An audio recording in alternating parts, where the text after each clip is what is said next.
Bismillahirrahmanirrahim. Assalamualaikum warahmatullahi wabarakatuh. Kita masuk ke bab selanjutnya, bab 7, yaitu digital to converter analog. Nah, kalau sebelumnya kita belajar bagaimana merubah sinyal analog menjadi data digital, maka sekarang kita adalah merubah data digital menjadi analog. Nah, biasanya ini adalah hasil dari manipulasi data.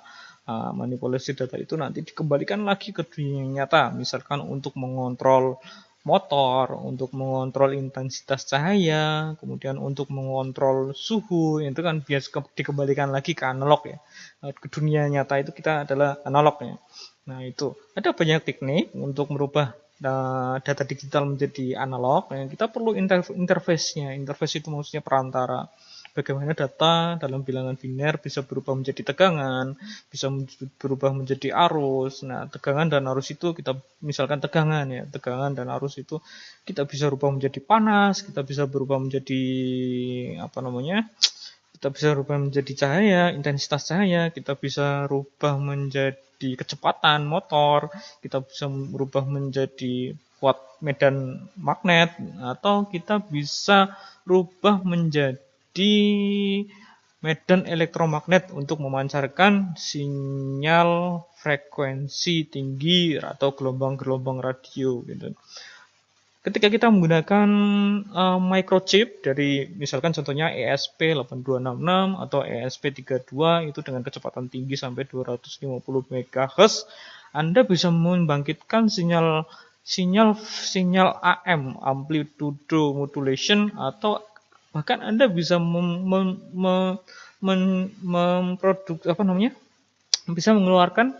bisa menghasilkan sinyal radio FM. Nah, dengan teknik pemodulasian menggunakan teknik PWM untuk membangkitkan sinyal frekuensi FM ini gitu. Luar biasa ini, perkembangan teknologi digital itu sangat luar biasa. Hanya memanipulasi data, kita bisa menciptakan apa yang kita imajinasikan. Bahkan kita bisa membuat pemancar TV dari sebuah chip ESP8266 atau ESP32 itu membuat tampilan di televisi.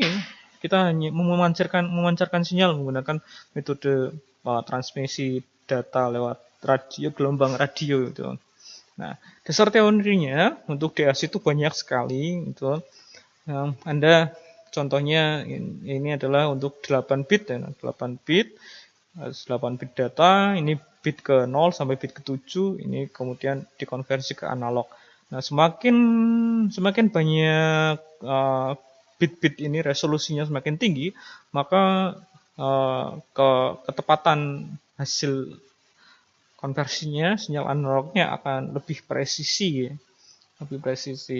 Nah, konsep dasarnya itu ada yang menggunakan rangkaian penguat terbalik, inverting, ada yang pakai belajar tentang non-inverting, kemudian Anda bisa belajar tentang penjumlahan. Jadi ini kalau sinyal ini dijumlah dengan ini, tegangan dijumlah ini, maka penjumlahannya akan 3 kali akan penjumlahan dari ketiga tegangan di sini. Nah, secara umum itu ini ada yang metode pembobotan. Ini bobotnya setiap ini kan bobotnya sendiri-sendiri. Ada yang teknik metode pembobotan. Nah, ini metode pembobotan. Ini ada ladder, model ladder. Ini yang sering digunakan ya, mudah untuk dipahami adalah ladder itu. Nah, oke. Nah, atau menggunakan teknik PWM. Nah, yang paling mudah adalah kita menggunakan teknik PWM. PWM itu apa? Maaf ya. PWM adalah pulse width modulation. Nah, jadi kita menciptakan pulsa-pulsa yang lebar pulsanya ini bisa kita kontrol semakin lebar atau semakin sempit, tapi dengan frekuensi yang sama. Jadi frekuensinya tetap, cuma lebar pulsa plusnya dan minusnya itu yang dirubah-rubah. Maksudnya seperti apa sih? Baik, kita buka untuk simulasinya. Nah, simulasinya kita masuk ke bab berikutnya, yaitu bab DAC, digital to analog, yang mode PWM untuk dasar ya. PWM kita buka simulasinya. Ya, di sini ada 7 segmen ini biar terangnya kelihatan. Kemudian ini ada multimeter. Nah, multimeter, ada osiloskop biar kita bisa melihat dari ini apa? Kita bisa melihat pulsanya, bentuk pulsanya PWM-nya seperti apa. Oke, baik, kita masuk ke DAC PWM, Ino-nya kita buka, sketch-nya. Nah, kita upload dulu. Kita belajar pertama, yang baris pertama adalah kita inisialisasi LED pin. Jadi kita konfigurasikan di pin digital 3. Kemudian LED pot pin, potensiometernya ini kita masukkan ke analog 0. Oke, ini analog 0. Kemudian ya, kita membuat variabel namanya output untuk menyimpan data yang dari potensio. Kemudian ini akan untuk menyimpan data value dari LED. Nah, ini sekarang kita aktifkan dulu pin mode dari LED.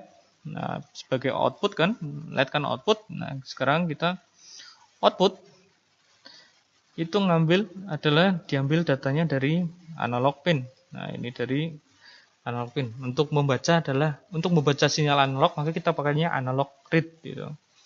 Kemudian kita tahu tadi bahwa konversi dari analog ke digital ini kita menggunakan resolusi 10 bit, maka nilai terendah adalah 0, kemudian nilai maksimumnya adalah 1023. Nah, kemudian di PWM, rentang PWM itu adalah 0 sampai 255. Maka kita perlu untuk mapping itu untuk menskalakan. Jadi biar ini tidak menilai maksimal ini adalah maksimalnya di sini. Nah, kita mapping. Kalau Anda ingin mapping terbalik, bisa. Ini mapping terbalik, ini dibalik. Ini yang 255, kemudian ini yang 0. Nah, 205 ini yang 0. Nah, itu maksudnya mapping. Kalian bisa memanipulasi datanya. Tuh. Kemudian mapping, maksudnya yang mapping terbalik itu maksudnya ketika dia 0 malah nilainya 255. Kalau dia 1023 maka dia menjadi 0 gitu. Mapping terbalik. Kadang kita membutuhkan penskalaan terbalik. Kalau kita mengkonfigurasikannya di sini terbalik, maka tinggal skalanya aja yang dibalik. Kita tidak perlu membalikkan kabel ya.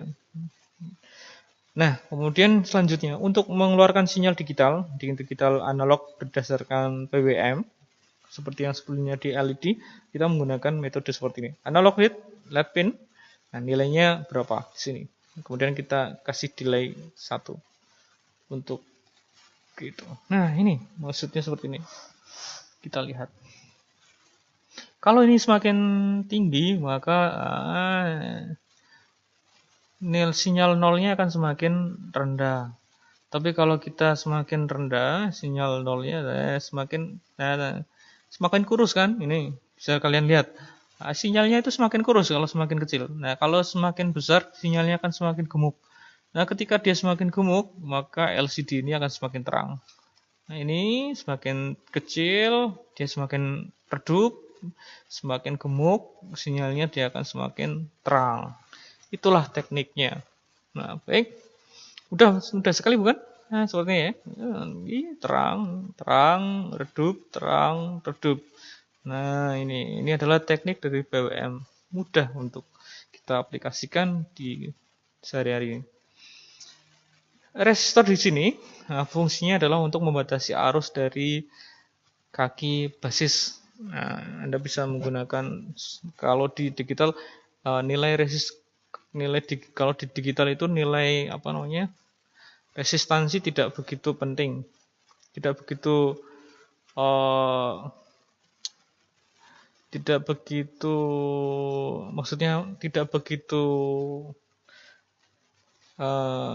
signifikan gitu. Jadi bisa dikira-kira. Itulah enaknya di dunia digital. Jadi Anda menggunakan resistor dengan toleransi 5% itu juga tidak apa-apa. menggunakan toleransi 1%, itu juga tidak apa-apa karena tidak begitu berpengaruh sekali gitu. Kecuali kalau di bagian analog ya, kalau di bagian analog, di bagian yang ada sinyal-sinyal analog itu sangat-sangat berpengaruh. Makanya kalau di bagian analog itu, di bagian sensor, Anda harus menggunakan komponen-komponen dengan nilai toleransi yang rendah, kira-kira 1% ya. Gitu. Baik, cukup untuk pertemuan hari ini. Proses belajar ATM, selalu ingat ATM, amati, tiru, dan modifikasi. Amati, Anda sudah, dengan melihat video ini Anda sudah mengamati, kemudian tugasnya adalah Anda meniru. Buatlah skema sirkuit seperti yang dijelaskan, komponennya, jalur-jalurnya, kemudian Anda membuat sketch-nya, kemudian seperti biasa untuk project-nya, Anda bikin video tutorial pembelajarannya, Anda upload di YouTube Anda sendiri. Kemudian yang langkah ketiga adalah memodifikasi. Anda modifikasi rangkaian atau memodifikasi sketch code-nya. Kemudian project filenya bisa Anda upload untuk dikumpulkan di El Nino Polines. Baik, selamat belajar, selamat mencoba. Teruslah belajar, teruslah berkarya. Karena hari ini adalah sejarah untuk masa depan yang bisa kalian ingat dan bisa kalian banggakan di kemudian hari. Selamat bertemu di lain kesempatan. Selamat jumpa. Wassalamualaikum warahmatullahi wabarakatuh.